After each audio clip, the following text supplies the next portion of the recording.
Peter Rollock, the handsome boy with a killer smile and equally killer moves, was born in a wealthy family.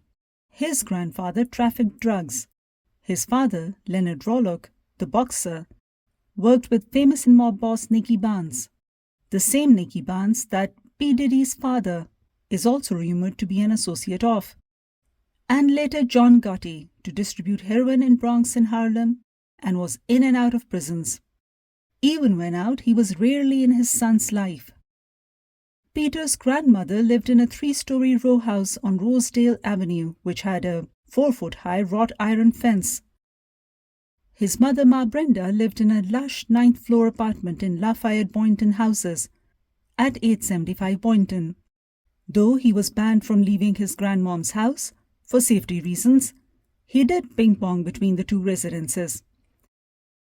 He studied in a private school, St. Raymond Elementary. On his 14th birthday, his father rolled up in a black car outside his grandmother's house and left a motorized scooter for him. On his 18th birthday, his father left him a Rolex watch, a fur coat, and around $250,000. As Green notes on page 22, quote, "He always had the latest sneakers, computer games, and BMX bikes," unquote. His uncle was in the drug business too, and at least one cousin was. His bedroom had posters of Italian mafia figures such as the ruthless enforcer called Lord High Executioner and Lucky Luciano, godfather of the 5 mob families of New York City. So it's no wonder that he started his own crack-selling business in 1988. Sugar was also 14 years old. Pipe was 11. Rollock and Sugar were on the same neighborhood recreational football team called Young Devils. Both were running backs. They also had the same boxing coach and became friends. Pipe, though younger, saw an older brother in Rollock and also joined in. So did other black kids from the Soundview neighborhood. And yet, for the longest time, this merry band had no name. That all changed in 1992, when 20-year-old Rollock was reading Sun Tzu's Art of War and Niccolo Machiavelli's The Prince. His cousin Loaf was visiting from LA. Loaf was a Crip gang member and wore a blue uniform and said, "All you dudes care about is sex, money, and murder." Rollock thought the name was perfect because, quote, "We get sex because we get money, and we murder anyone who fucks with our money," unquote. He told Pipe, as relayed on page 136, that any murders they committed were for economic liberation in a struggle against an unjust system. The US government routinely killed for economic advantage. So what was different about killing to get money in the projects? Pete said the invasion of Iraq in 1991 was about killing to get oil and therefore money. It was part of life how empires were built. Wasn't that how America was founded? The early settlers and the founding fathers established America with brutality, racketeering, and cold-blooded speculation, while slaughtering anyone who thwarted their commercial interests. After thinking up the name, Rollock ordered SM insignia baseball caps and jackets and developed a slogan, quote, "Sex, I need it. Money, I got to have it. Murder, it's always on my mind," unquote.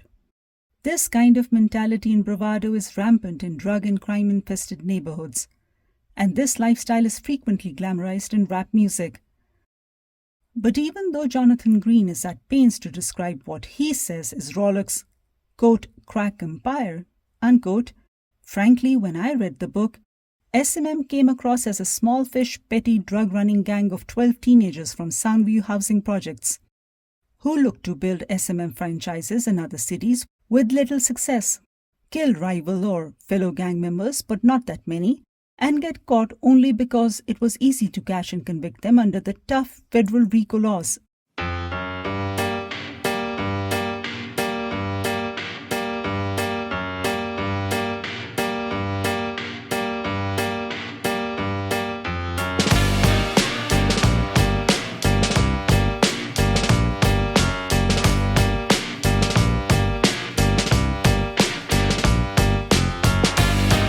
When Rollock was imprisoned in 1993, Omar O.G. Mac Porty, the founder of the United Blood Nations, sold the philosophy of Black Panthers to various Black Street crews to unify them under the umbrella of United Blood Nations, and Rollock agreed.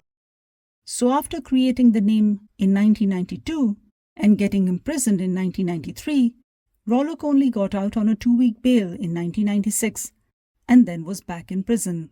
He hasn't been out since. Time and time again, Rollock's messages, letters, songs about SMM, probably used to convict him under RICO, are reproduced here for shock value.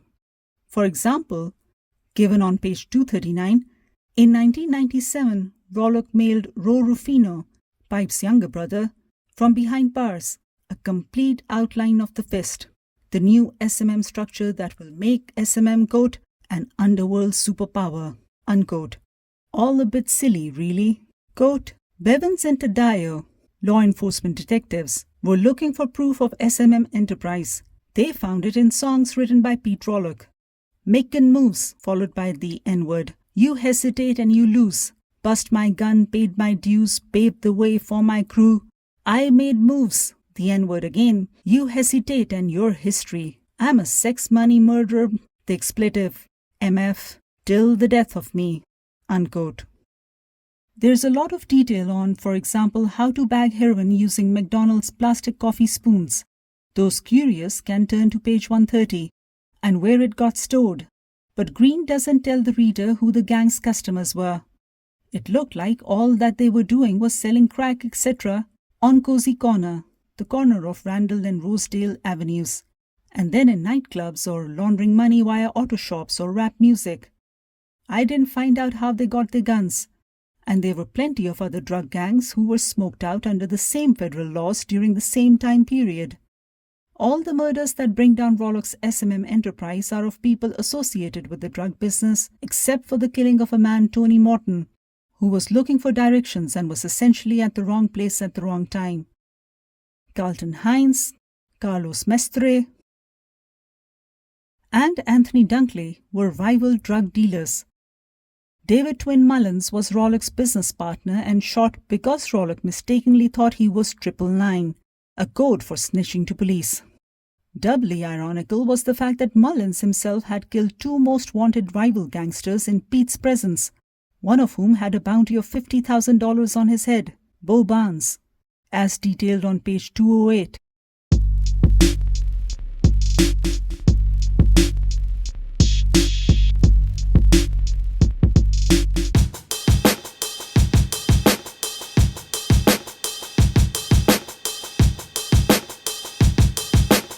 After his conviction, his mom, Ma Brenda, gave an interview to Don Diva Magazine and said, quote, I'm sorry for those women, but their sons weren't angels. Some of them had murder charges too.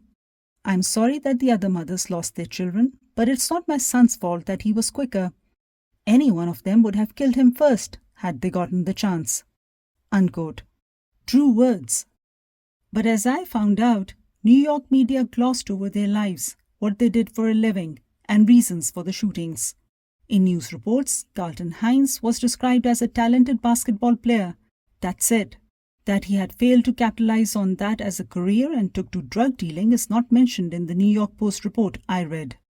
On page 179 in Green's book, it was in a roller disco that Rollock went to the 6'5", 23-year-old Karlton Hines, who was draped in a fur coat and surrounded by 15 members of his gang and a group of adoring girls.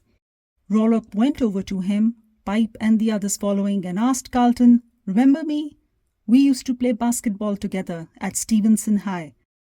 Hines frowned down at him. Rollock was 5'6", to Hines 6'5". Who the fuck are you? And they exchanged words, and then Rollock punched him in the mouth. As Jonathan Green recalls, a beef had just ignited between 2 of the biggest drug-dealing crews in the Bronx. Later on, Rollock shot Hines in the back of the head as he waited at a garage to collect his Lexus. Carlos Mestre was a witness to Hines' killing. He was murdered at a later date. Rollock also shot Anthony Dunkley at the back of the head at his uncle George Wallace's house. For those interested in Karlton Hines' story and Anthony Dunkley's murder, should turn to pages 179 to 196. And you know what my beef was? That if media stops calling a spade, How will these neighborhoods get fixed? Underplaying or fudging their gang connections means media does not want general public to think or talk about these boys and the future of these communities in an honest, open manner. These kids wasted their lives knowing what the consequences will be, so I did not feel as sorry for them as I did for the driver Tony Morton. His murder is described in eerie detail from pages 198 to 201. Unfortunately, he was in Soundview to pick up his daughter and was simply searching for the right house. He was driving a white Cadillac with blacked-out windows and had a passenger in the car with him. S&M crew gathered around the car thinking it was some rival gang shooter out to settle a score. Both Tony Morton and his passenger were forced out of the vehicle, and a junior member shot Tony Morton with pipe shooting an AK-47 in the air. Later on, a bit of self-reflection ensues when Pipe says, quote, "He was killed for nothing, unquote. I also think that Green inflated the small fry group by a heavy name-dropping of famous people that they randomly came into contact with, all of whom have ended up being notorious as well. Quote, "While the Mafia had Sinatra and the Rat Pack, Pistol Pete had New York rappers like Lord Tariq and Peter Gunz, who rhymed about his life and crimes.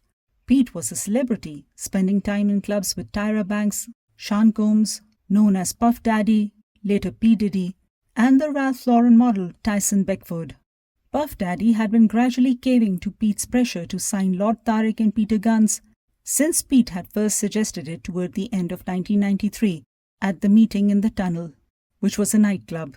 And through his father's old connections, Pete now had an in with Tupac himself. That's Tupac Shakur. Pete was in talks to set up a record label with Tyson Beckford. In addition to the glamour inherent in these business moves, Pete saw the potential to churn his drug money through legal businesses and emerge as a mogul with a patina of respectability. He also had his own dream of being a hip-hop impresario. Puff and the others he worked with could not have known that Pete wanted to wash his drug money, or indeed how much of the money he would invest was legitimate and how much was illicit." Unquote. Looking at the business empires of other black rappers, it makes one wonder.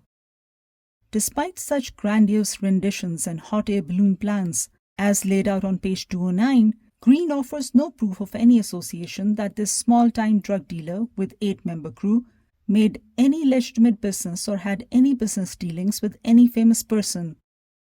I'm sure a lot of people said hello to Puff Daddy, now P.Diddy, in his 50-plus career, whether he's a gangster billionaire or sex trafficker or not. Currently, he's facing his own RICO trial.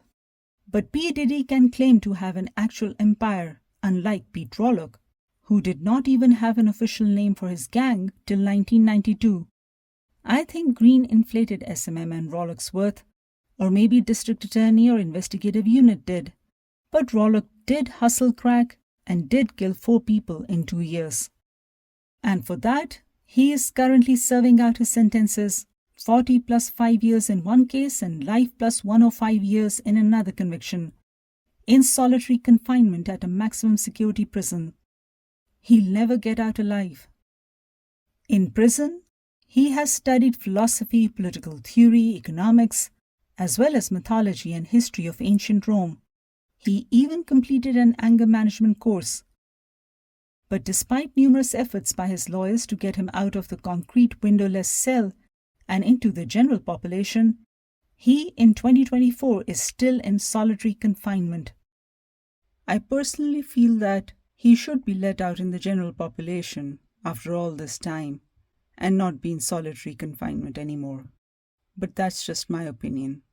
I'm not the one who's assessing how much a danger a 40-year-old or a 50-year-old Peter Pistol Pete Rollock is or can be for the general population, inside the prison as well as outside. Rollock grew up in his grandma's 3-story house on Rosedale Avenue and his mom Ma Brenda's Boynton Lafayette apartment, an expensive education that consisted of Catholic elementary school as well as Adlai Stevenson High School. And yet, he chose the family business and is currently confined to a concrete windowless cell 23 hours a day. What a choice to make, and what a life to have.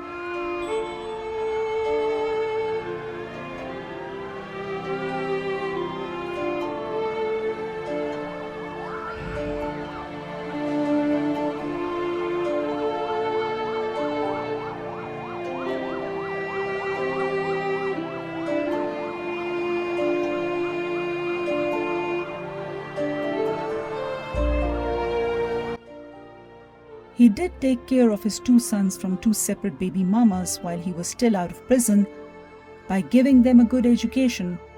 However, I have no idea what happened to them since his imprisonment, since Green doesn't mention what happened to his mother Ma Brenda, his family, or his children. Rollock wrote a semi-autobiographical novel in jail titled Trigga, which is available on Amazon. But jail officials did not let him see a copy of the published book. I have no idea whether he knows about or was allowed to read this book by Jonathan Green. I don't know whether inmates are allowed to listen to music either, but once there were 2 rappers who were heavily promoted by Rollock, and they in turn made an entire album in his honor. Lord Tariq and Peter Gunz' 1998 homage album to SMM, Make It Rain, can be checked out on YouTube and elsewhere. It's the only album that they made together.